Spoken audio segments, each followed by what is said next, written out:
ગાંધીનગર જિલ્લા પંચાયતની સામાન્ય સભામાં વરણી કરવામાં આવી છે। રાજેશ પટેલ જિલ્લા પંચાયતના નવા પ્રમુખ બન્યા હતા। ઉપપ્રમુખ તરીકે ભરત ચૌધરીની વરણી થઈ હતી। દિલીપસિંહ સોલંકી કારોબારી ચેરમેન તરીકે પસંદ થયા હતા।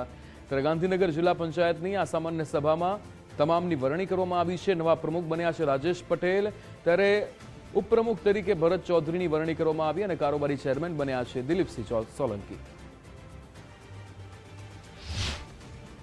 भारतीय जनता पार्टी अमरा ऊपर मोहड़ी मंडल जो विश्वास मूक्यो है प्रमुख तरीके उपप्रमुख तरीके अमरी टीम ऊपर नागरिकों अमरा पर जो विश्वास मूकीने अमने चूंटी नहीं आटलू मोटू पद आप्युं त्यारे प्रमुख तो अमरी जवाबदारी है, पण एक जवाबदारी अनुरूपे अमे भारतीय जनता पार्टी सन्निहित कार्यकर पण छीए। ए साथे अमारू जिला पंचायत कामगीरी में जो प्रथम अमारू काम होय तो शिक्षण क्षेत्र की बात करूँ तो शिक्षण क्षेत्र अंदर बहुत अमुक जगह नबड़ी स्कूलों अमुक जगह बहुत सारी स्कूलों से अमुक जगह बाळाओ से अपनी दीकरीओ ने भणवानी शिक्षण नी अंदर अमुक टाइम थया पछी ए लोकोने बहार जवा आववानी मुश्केलीओ पण पड़ती होय छे। नबळा वर्गो न होवाना कारणे ए लोकोने शिक्षण छोड़वुं पड़तुं होय छे।